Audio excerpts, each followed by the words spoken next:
I had a parent of members of my dad, very little. He passed away when I was 5 years old. And he was born in the state of Zacatecas in Mexico. My mother was born in Carroll, Texas on April 29th, 1900. Oh, a lot. My mother was, I think, the greatest mom in the world. But when you say no, she means no. She was real strict. She didn't beat us to death, but she did.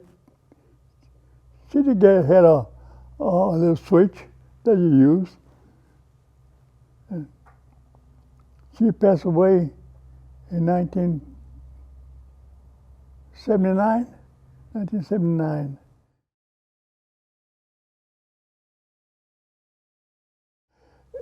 When I was a kid, play ball, and I wasn't no good, but I liked to play ball and go fishing, hunting. We didn't have no rifle. We had those slingshot rubber shooters that we used, and rocks. All the time I went to school, I only played hooky one time, and I got caught. Oh, we went swimming we didn't go back at 1 o'clock. We went swimming, and the owner of the stock tank caught us. He reported us. What was? Do you remember what was going through your mind when you got caught? No, just think about what's going to happen when I get home. No, it didn't come out all right. Now in school, they got after us real bad. You cannot eat lunch in school and they'll go away. You got to eat all day. But I played canoe, and I tell you the day it was. It was May 6, 1940.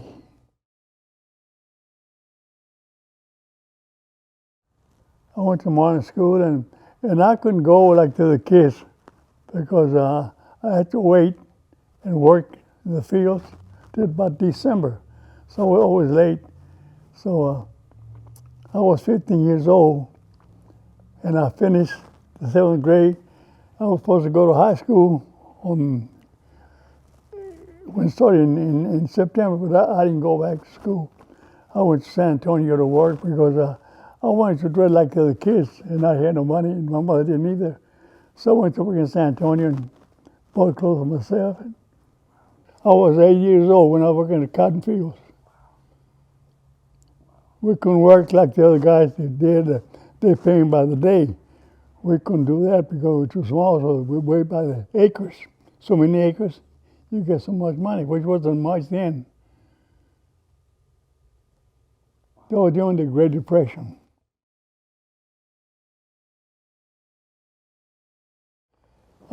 Spelling? Not anymore, but I was one of there were 4 of us that not miss a word in a year, and I was one of them. There was I, and another, Bill Davis, and Joe Bolin, and Dorothy Glass, and another girl, other one. My least, English. Oh, I hated English. Now the pronouns and this and that, I don't know which was which.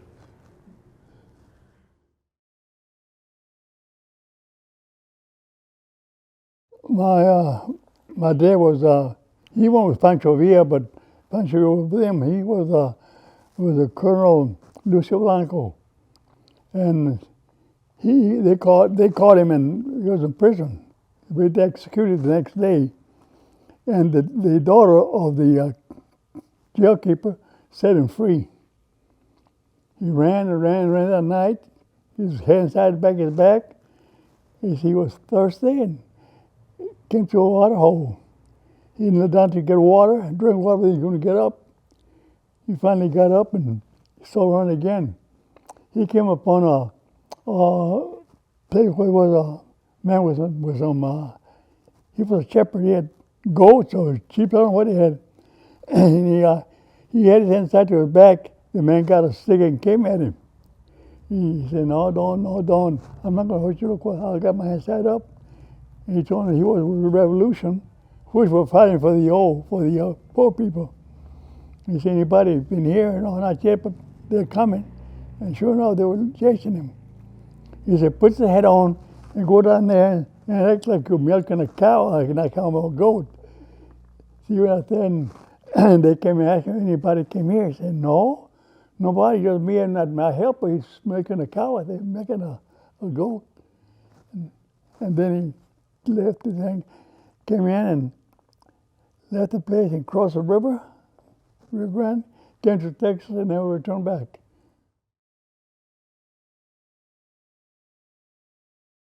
My summer, work in the field. There was no vacation for me or none of my brothers and sisters. We had to work.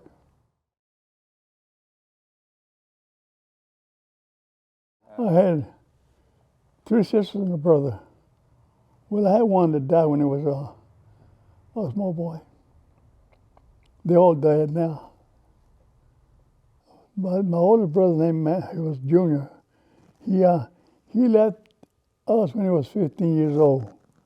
He went on his own way. So me and my older sister and my other sister stayed with my mom.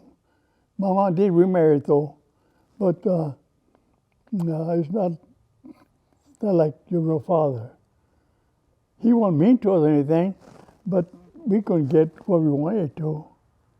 We couldn't ask him for it. I just couldn't ask him. That's the reason why I quit school to work to buy my own clothes. Nancy, she was working in a laundry in Marlin, and my other sister was working with me in the field, and the other one was too small to work anywhere.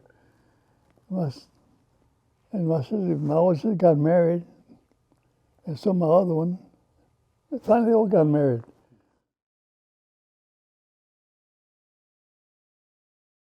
I used to drive in the Army. I could drive, but not really drive. In the Army, you had to get on and drive. So we had I think he was a lineman, an Englishman. He was an instructor. He said, can you drive? He said, well, I tell you what. He said, you double the clutch, and you put it on for a second, and you double the clutch, and he said, can you drive? I said, well, I thought I could. I don't know if I can or not. Well, this double clutch and this and that. I said, no, I don't know. And then we drove all kinds of vehicles, and we had to drive a tank. A tank has like 2 sticks, no wheel, sticks. You pull it, you want to turn, you pull this one, and you like the wheels, not the wheel, the track, and the tank will turn. If you want to stop, you pull their brakes, what they are.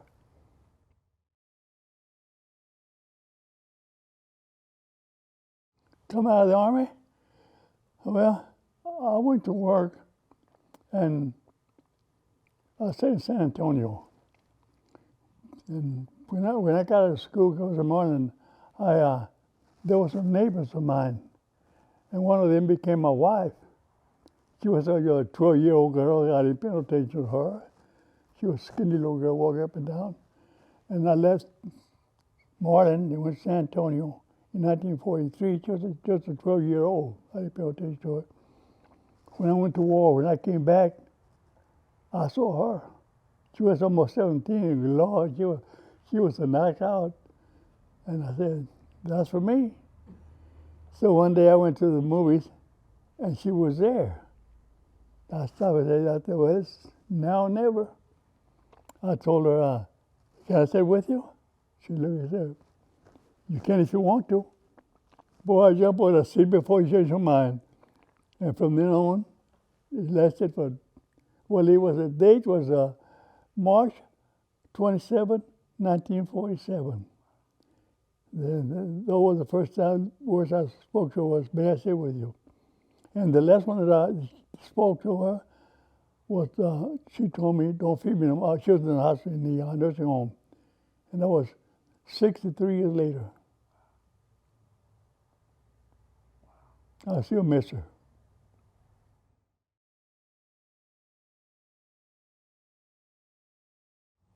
she's understandable. She, well, she don't always agree, but she always help me. Want to do something? Okay, do it if you want to. And one thing she didn't agree with me when I accepted the Lord. She didn't want to do that. She wanted to go dancing. She loved dancing. She didn't do no drinking or smoking, but she loved dancing. And I didn't go, and she didn't like it. But finally, I got out. I started again until when she got sick. One day, she was laying in bed, and her brother, who was a minister, came to her. He said, Mary, are you ready to give your life to the Lord? She said, yes. Okay, so repeat with me and start praying. And I said, well, I always wanted to be with the Lord, so I started again. So come to the church. And I'm faithful to the church, help them everything I can. It's amazing. But I wasted a lot of good days, though, good time.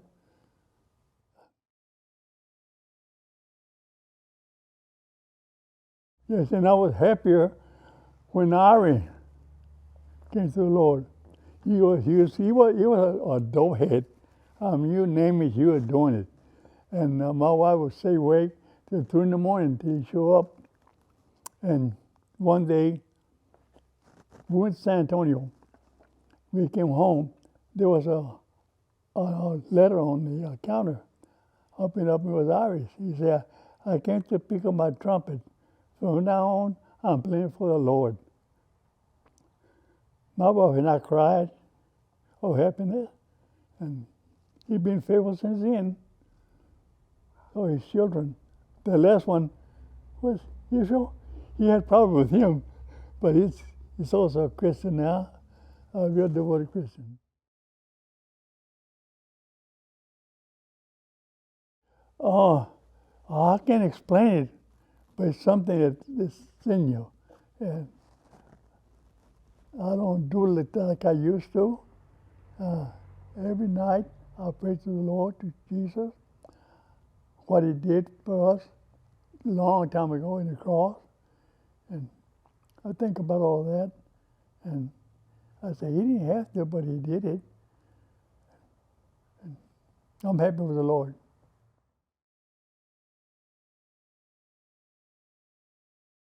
I tell them to seek God. There's some, we eat together every morning. Someone listen. I told them one time we were fighting this and that. Well, one of the things we fought for, they said freedom of speech, freedom of religion. Religion means that you can worship God any way you want to. And nobody can interfere with your religion. You can be here jumping and hollering. Can nobody come and say, hey, cut it out. They can't do that. We fought for that.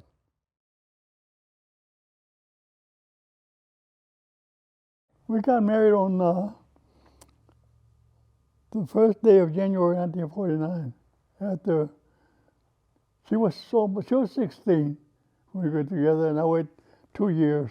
She got married, and since I didn't have no good job, I didn't have the schooling to get a good job. I was working for the railroad, this and that. We had to get married. I said, well, I'm going to give you a choice. I got a little money left. I got saved up. We can have a wedding if you want to. But if we gave her a wedding, I would spend my money I got in the wedding, and we had to live with my mom. Or the other choice is we buy what we need and rent a place and we live ourselves. You say, I don't want to live with nobody. You say, I live with my mom. No, her brother got married, living with them. Her sister got married, living with them. And I said, I want to be by myself. So we just go to the judge and got married. Oh, I was happy. I was real happy, yeah. I told her today, you're going to go to the movies. I'm not going to go to the movies. I'll be outside waiting at 1 o'clock. And at 1 o'clock, she was her cousin. He said, I'll be back. I'm going to the bathroom. She never returned. We went to the courthouse, and the judge was waiting for us there. I made arrangements, everything before. But after 15 minutes after we left the church, the theater, we were ready before the judge get married. Yes. Well, she did. She went to the movies, but I didn't go to the movies. She went to the movies and got out. Her cousin waited and waited and waited. She didn't show up. She went to look for her. She could find her. She was all crying. She said, I don't know what happened. She's not there anymore. And they had an idea, especially my brother-in-law. He knew we would get married sooner or later. He said, that's what he did. My mother-in-law, she told me, you should have done that. We like you, my sons, I all like you. I told them, someday I'll tell you the story. So, and he did that, so that we got married because she didn't want to live with him. She wanted by herself. And the only way was to use the wedding money to buy what we needed. And that's work. And it worked. It worked fine. She was working in a cleaners. She was a wool presser.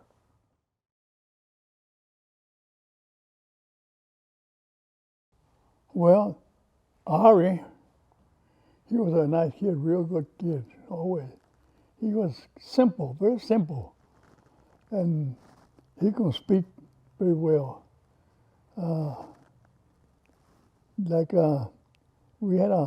My sister had a birthday party for one of her grandkids, and these things are called gorros.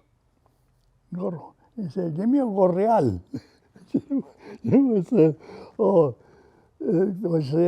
Mama, they want you in the what he said, he could say telephone. He had another name for it, and the other one was a real bad boy. He never gave us any problem. Robert, he lives in Stephenville. He was real smart in school. He never did drink or never did any drugs. He's married and got 3 kids in Stephenville. He got 2 kids in Waco. Well, Ari was he came to us when he was 2 years old. He was my wife's sister, son, and as a little boy, he always followed her mother. Where she went, this and that. So we were out in West Texas working, and we get ready to come home. We saw things early in the morning, and his mother went out there and woke him up. He said, Harry, Mary's leaving. He got up crying, you want to come with us? And I said, yeah, take him. She never got him back.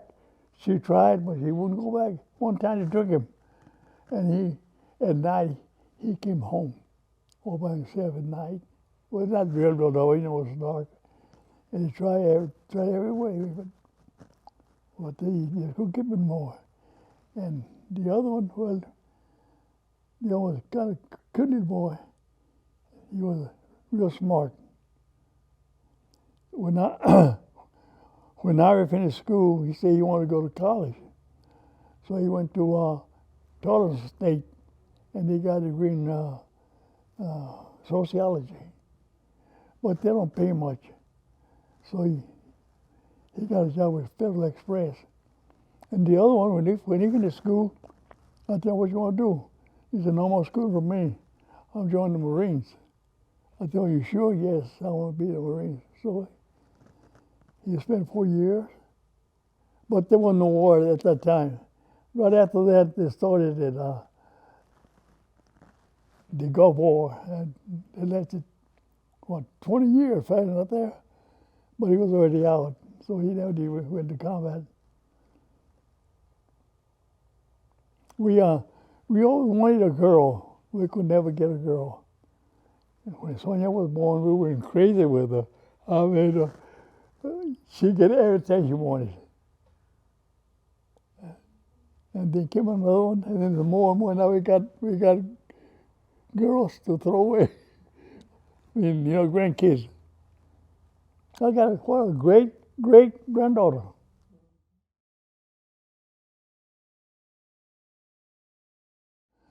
As a young boy, everything was a horror on me, but after that, challenges were, I was never in trouble. I was never in jail, except once. And I didn't pay a ticket. They stopped me for a light. I was working, I was driving a truck, and it was about 1 o'clock in the morning. I went to Killeen to pick up some blood. They came from another state. They found the kind of blood they wanted, and he stopped me. He said, "You got a bad light, it's your driver's license." You look at, he said, "You got a cent ticket, you ain't paid." He said, "Yeah, I know. That's for 2 years I didn't pay it.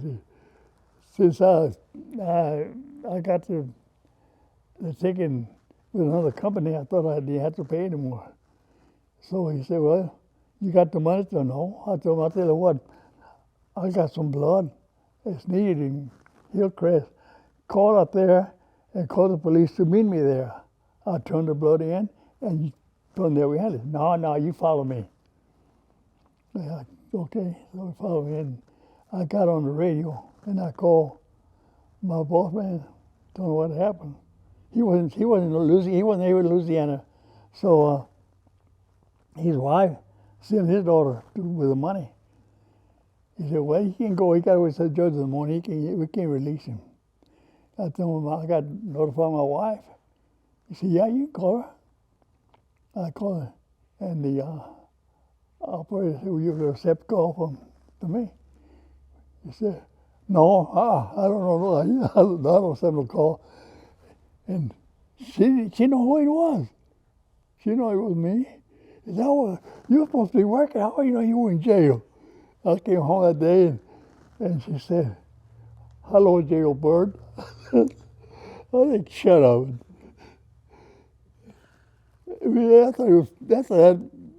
I thought he was kind of not funny, but I thought we laugh about it. And the she said, "Look, that's the only time I've been," and I didn't spend no time in a cell. I sit on the bench all night, half of the night. I think I was cold. They gave me a blanket. I said, "What's that blanket? I don't know who used it." So that was one of the hardest things that I had to face. And next day, he called me. "You can go home." I tell him, "I haven't seen a judge." "You haven't seen a judge? You told me last night that I had to see a judge. I could have gone home last night. You told me I had to see a judge." I said, "Well, you haven't seen a judge. You can go home."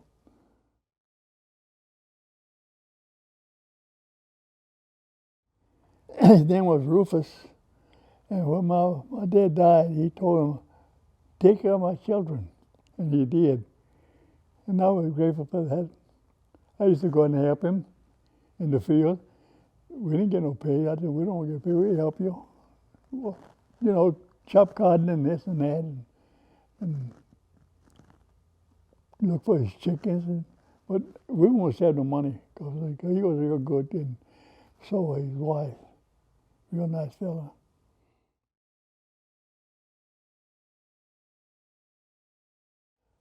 I don't think I have any regrets of anything. I think I'm satisfied with my life.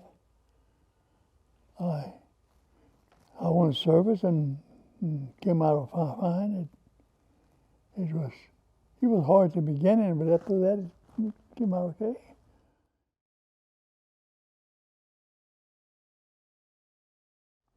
Oh well, I don't know. We had a good life.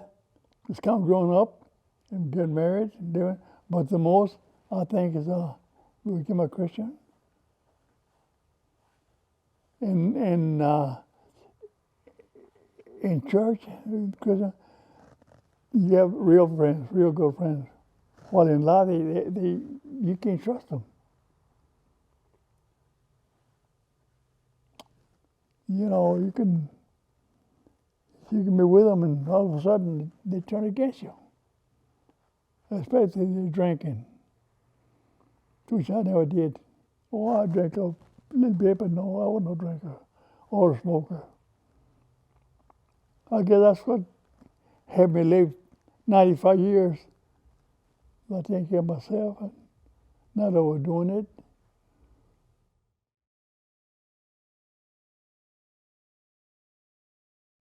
I have fish for Harry and his family every month, every Sunday.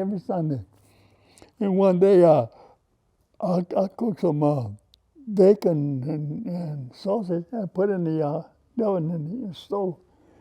And Isha came over and looked, he said, bacon. No, he started crying. He said, where's the bacon? I said, we get it for you. And then I had to go to work. And Isha, he looked at my wife and said, Grandma, can you cook? Because I was doing the cooking. He said, can you cook? For them on Sunday. Well, not by myself. We both did, but Isha thought I was the main one.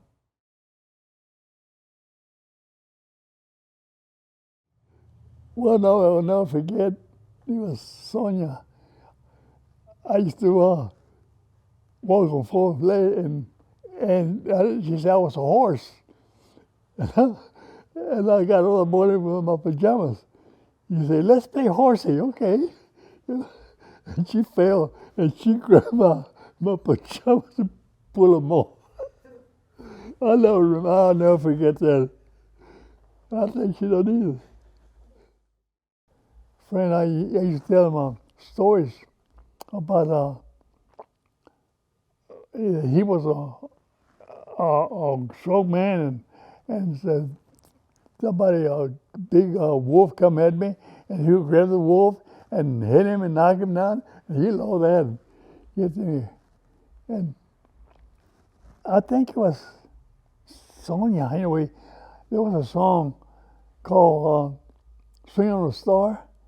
How would you like to be? Or would you like to be a mule? And Sonia said, "Sing that song. What song?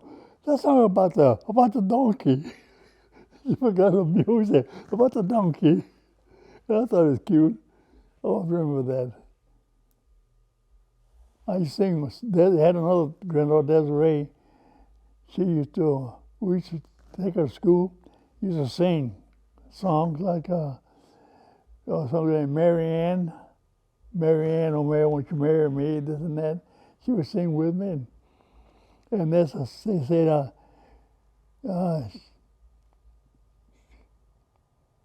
she's down by the seaside sifting sand, and she said, down by the seaside, spick and span. And there's a lot of words she could pronounce.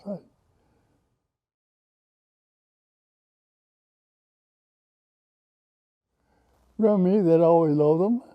Always took them everywhere they wanted to go, bought them what I could. Sometimes I couldn't afford it, but I tried, and I want to remember that. And I never did get after them. They know that. And I want to know that I love them. Never forget that. Know that I still love her. I miss her. 63 years of marriage, you don't forget it overnight. And then here was just a girl, a real good friend of mine. Yeah.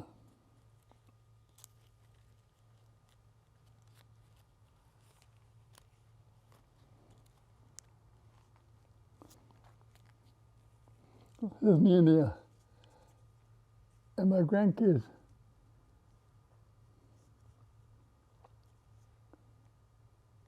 They was taking in a parade in Waco. That's all I got. I don't have any. Well, I had enough, but the doesn't make one a young man.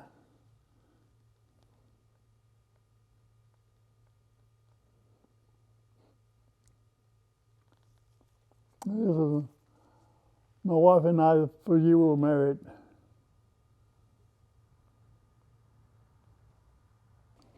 That picture was taken. My sister was married, got married. They were taking pictures of the bride, so we took the pictures. we have a big picture, but this I had to cut it off because it wouldn't fit. Which one of those is your favorite picture? This one.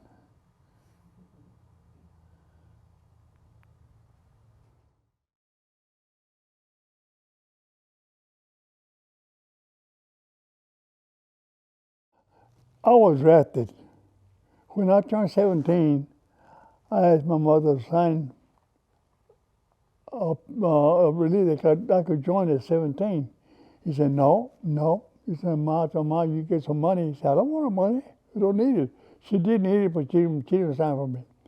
So I turned 18. They called me to go. It was the day after Thanksgiving, 1944, when they called me to go to Dallas and they accepted me for the service.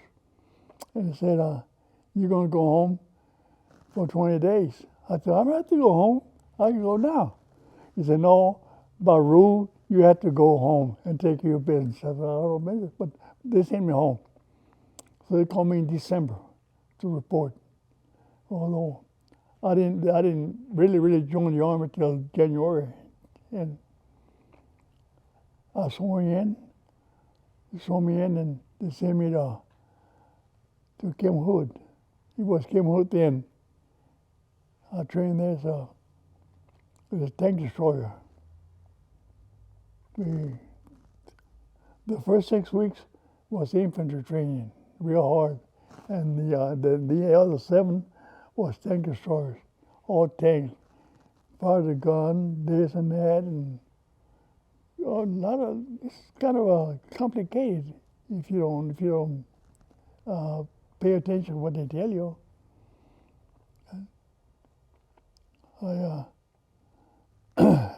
I trained for 13 weeks, and we were up. He said, okay, you're through. You got 10 days to get to Fort Hood, to Fort Hood, California. Where you go, we don't care, but you have to be there in 10 days. So my friend and I, we left San Antonio because we didn't know how long it would take us. We got there a day and a half ahead of time. We headed there, but we didn't have no money. I said, what are we going to do? Well, let's go to camp and report so we can eat. We went to Fort Hart and assigned us to the barracks and wait for the rest of them to come in. When they came in, they took off our winter clothes and give us khaki pants because we're going to the Pacific. We left out of the room we left the San Francisco and headed to the Pacific. We after we spent 3 weeks at sea, when they came to some islands, I forgot the name of the islands, and to gas up, not gas but oil, and 2 Navy destroyers were with us to take care of it because we were already in the war zone. So we left. Forgot the name of the island. There were a bunch of one of them. The one we were there was Eniwetok was the name of the island we landed on. When about 2 days after we left there, a submarine appeared, a Japanese sub, and they told us, if we get hit, do not leave the ship unless we are told. Do not abandon the ship, or we give the order to abandon the ship, stay put. But the Navy destroyed it. We got, the loudspeaker said, now hear this, now hear this. He said the sub had been destroyed. Oh, we were happy, we were jumping up and down, and then finally we went our way. 30 days after we left California, we arrived in the Philippines, in Manila.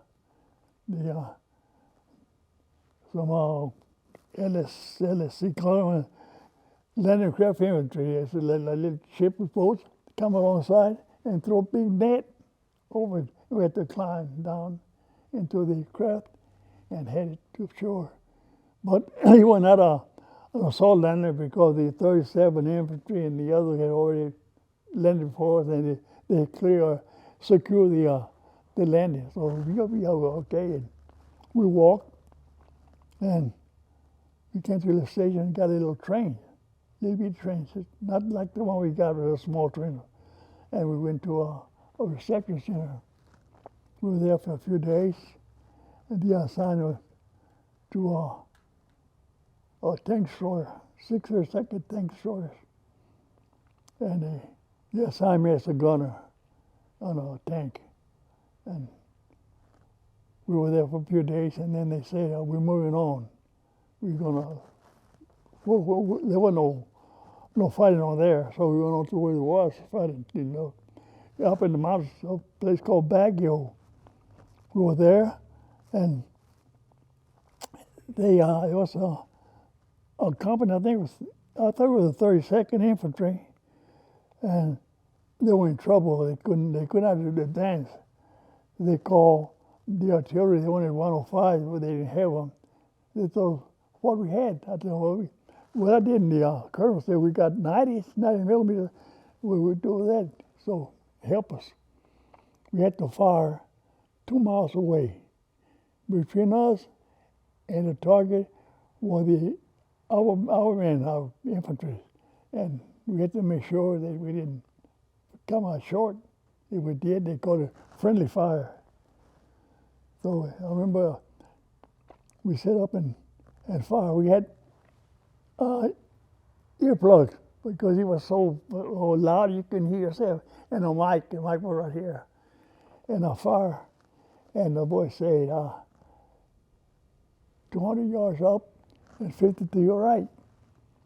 So I let the cannon, and then threw us to the right, and I fire again.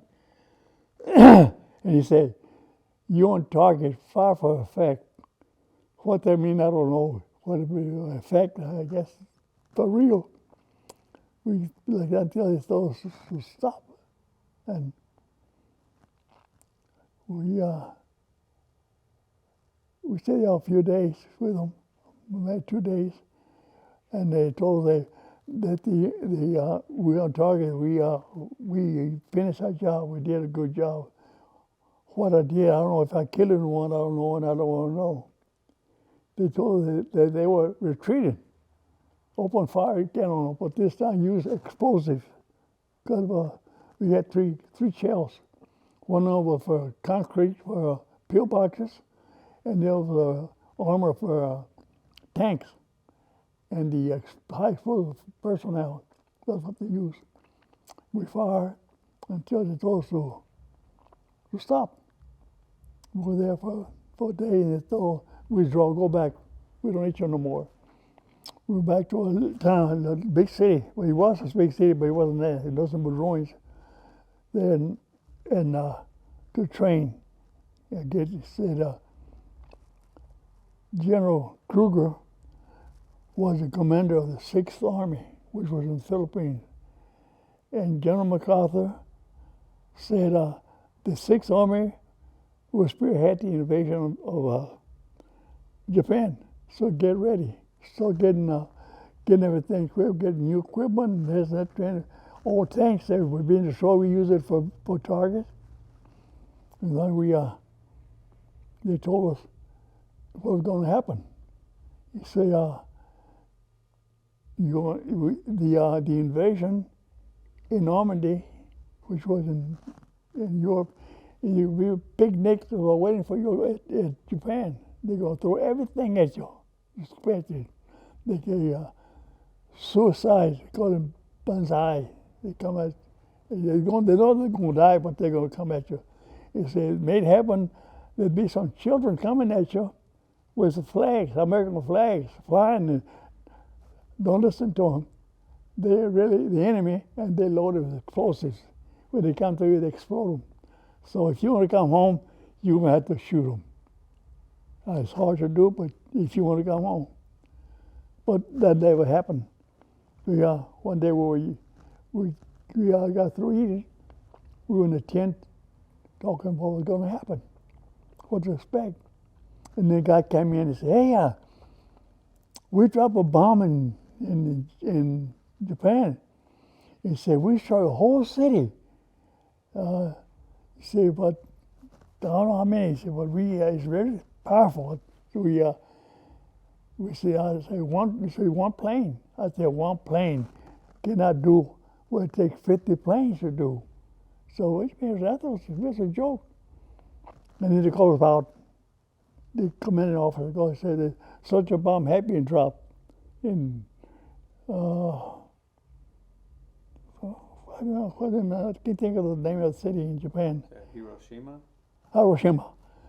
He said it's dropped by Hiroshima, and they estimated there's 150,000 killed, and half of the city is gone. So we'll wait, see what happened. And the Japanese would not surrender. He said, we'll fight to the end. So they dropped another one 2 days later in Nagasaki. Nagasaki dropped one, and Japan said, I see it, we don't want to fight no more. And that was the end of the war. Almost all the troops went to Japan to occupy Japan. We stayed behind. They had us with Japanese interpreters. We went out to the mountains on a loudspeaker and called the Japanese to come out that the war was over. Come out, you're going home. They wouldn't do it. Some of them actually killed themselves. So they said that to surrender was a disgrace, and to die was an honor. I said, what is that? You let them believe that? But someone came out. Oh man, they had no clothes on. They were dirty. Their hair full of lice. They were hungry. We had ration with little cans of. They had some with beans, some with chicken gravy with rice. We gave it to them all, and they give them a little spoon. They throw away the spoon. They use the finger. Then the medic came by and spraying with some kind of powder to kill the I don't know what. And they sent them away, and I saw them again. But about a month after that, our outfit disbanded. They came home. We stayed behind because we had no time to come home. We went to a place called Subic Bay area. There's a big naval base there.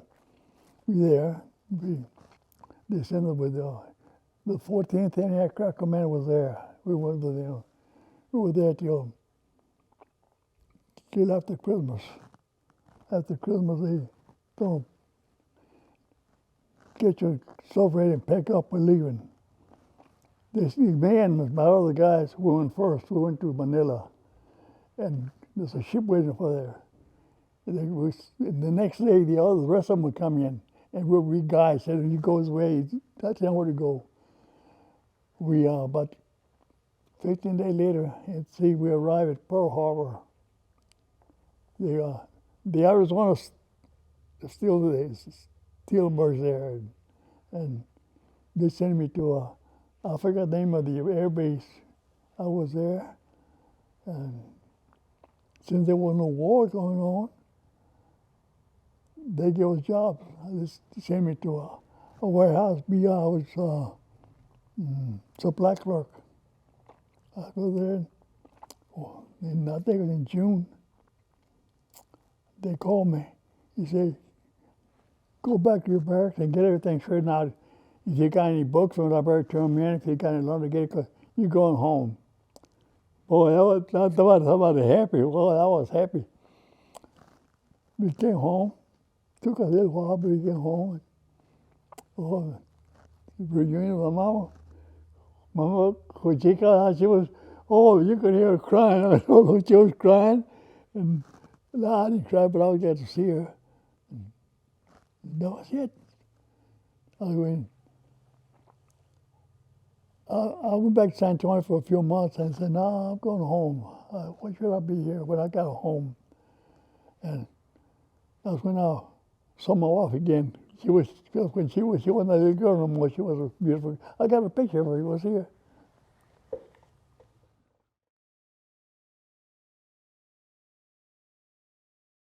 I wanted to go. I really wanted to go. I wanted to do my part. Because I was listening to my dad. He fought with Pancho Villa, and then I got to what I wanted to be like. I was a little kid. I wanted to be like him. And I really wanted to go. I asked my mom to let me go when I was 17. She said no. But I wanted to go. I really did. So when you got the call, there was no hesitancy. There were a lot of kids out there. They actually cried. They didn't want to go. Someone tried their best to get out. I did not try my best. When I was in San Antonio, I worked with the civil service at Fort Sam Houston with the soldiers. So I learned a lot from them. They showed me how to march, how to change. If you had a step, how to get back and step, how to do this, how to do that. So it wasn't very hard for me to learn the close-toe drill.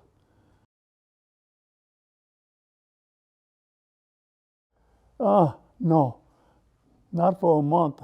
When I got to California, they gave us a little card like that. It said where they could reach us. So we sent them in. It took us 2 months to get the first letters. After that, it would take 3 weeks to get a mail from Arlen or from San Antonio where I was.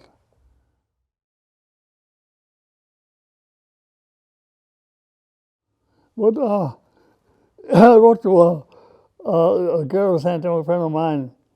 She answered, said, "Your letter was censored." I don't know something about the mouth, but they censored. When you wrote a letter out there, you didn't seal it. You seal it like that, and at the base, they open up and read them. If there's something you shouldn't write, they cut it off. You said, "Your letter was censored." Not theirs. They can know it was, but the one we wrote was censored. And then one day it told us, "It's over. No more censoring. You'll write if they want and write today. Write everybody's day. And there's no more censoring." Did it make you feel good when you Yes, when you would get a letter? Oh, I'll tell you, getting letters was something else. If you didn't get a letter, you didn't feel good. You feel happy. You feel left out. And I had a friend that she wrote to me, even if I didn't write to her, because it takes 3 weeks to get a letter. But I guess she used to write so I could get 2 or 3 a week. And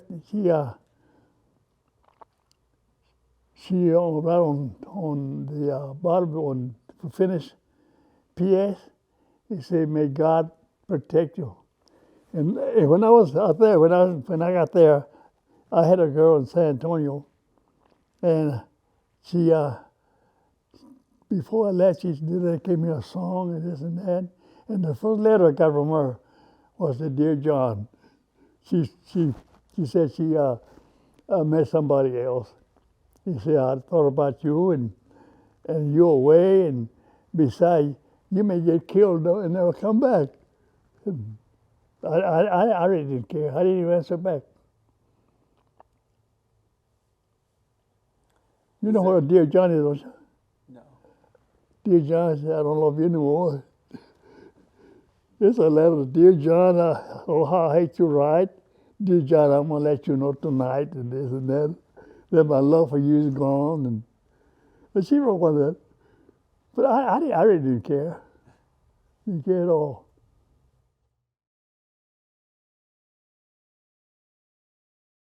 A friend of mine, we were together. We trained together, and we went together, and we served together, and we came home together. And Sonia found out he passed away in 2005. After the war, we met about 2 or 3 times. All those I remember them, but that's all the weekend. They were kind of funny to me.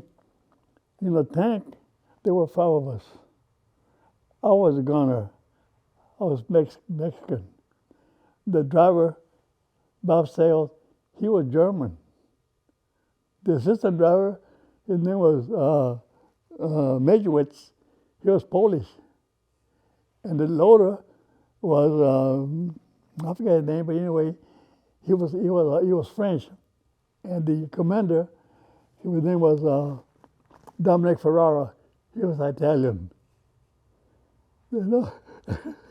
And we were teaching each other the language. I learned that, I forgot what, in French, the only that was I mean, what time is it?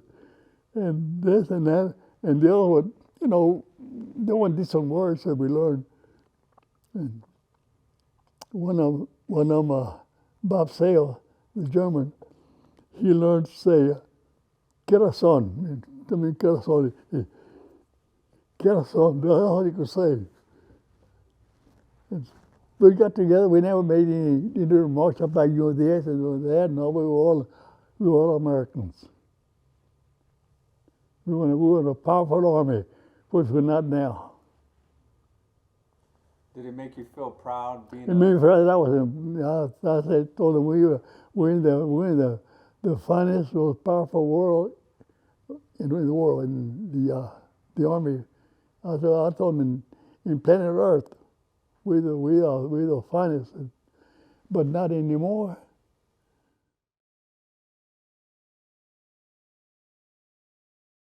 That was the first one was a 632nd Tank Destroyers, Company A, first platoon was in. After that, we went to I forgot what he was. He was anti-aircraft artillery, but actually the war was over, so we was there. And the other one was a 991st 9 Bombardment Group. After the war, they sent me to Hawaii. It got transferred to the Army Air Corps. He wasn't the U.S. Army then. He was the Army Air Corps. They call it now United States Air Force.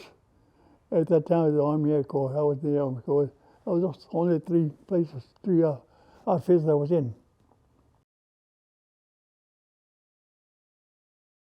This is Tank Destroyers. It's a Black Panther destroying a tank. And in our outfit, we had this came in your coat, but we had a big picture. It was a goofy-looking giant with two tanks in the logs crushing them.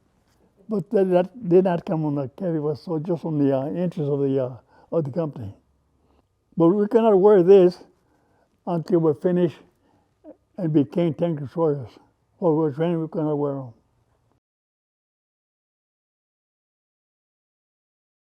There's one here, but he lives in Robinson. He lives in Robinson somewhere. And I called him. He said, we started talking, and he said, were you in 32nd? Yes. He said, yeah, I was too. He said, were you in the Gillian Crossing? Yes, I was. We wanted to get together, but he said his wife had Alzheimer's, so he couldn't get away. So I think he's passed away by now. And then another one called me about 6 years ago. He's from Lorena. He said, are you the one that wrote that article in the paper? I said, yes. He said, well, you said the 32nd Infantry. You wanted 32nd, it was 37. It was us that called you. He said, you saw the things coming. He said, good Lord, got some help. He said, come and see me sometimes, but I never did.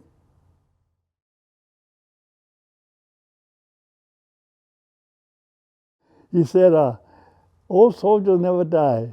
They just fade away. I thought it was real nice. I always remember that. He told one day, not him, but I forget who told us. He told me. He said, you're an American soldier. And American soldiers are afraid of no SOBs. We have to well be afraid in combat. You're an American, you're not afraid of nobody. No American soldier is afraid. But that's not true. You are afraid.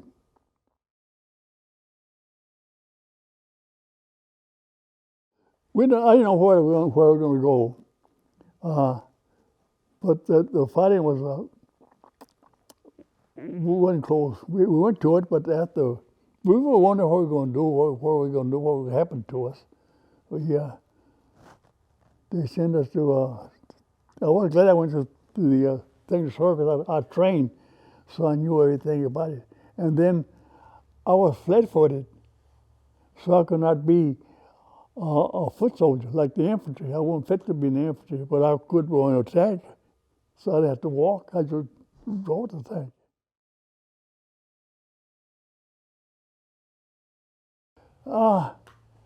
Yeah. I didn't figure I was a kid anymore. And I didn't really call boy either. I wasn't a boy. I told him I could not make him a boy. When I landed in the Philippines, I wasn't a boy anymore. Yes, that's 8 Company, 602nd Tank Destroyer. That's me right there.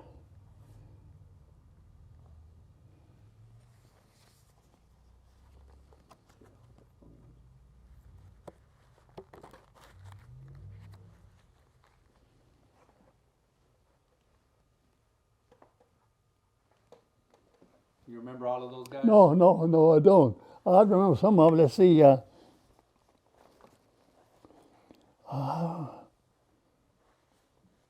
This here, I think, and Leonard and John, I don't know, Heredia, he's on the Mexican with me. They went there. And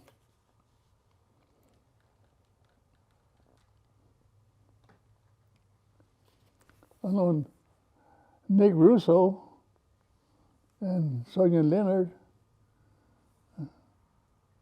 I can't think of the name. That was what, 79 years ago, 78 years ago?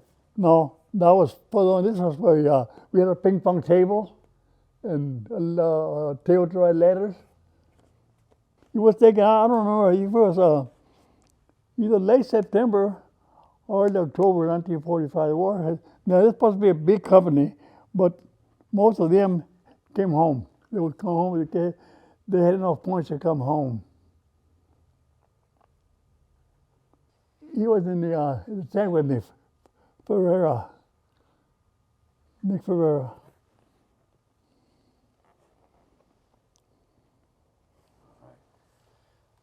That one there, good Lord,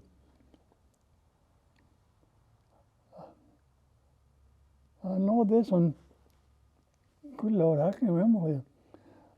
One is supposed to be the Victory Medal, and the other Pacific is the Philippine Liberation, and supposed to be another one somewhere. This one here is my discharge. If you serve from December 1941 to the end of 1945, you were issued a button. Who's hanging on to that? And what to be almost a little rifle, that means that I qualified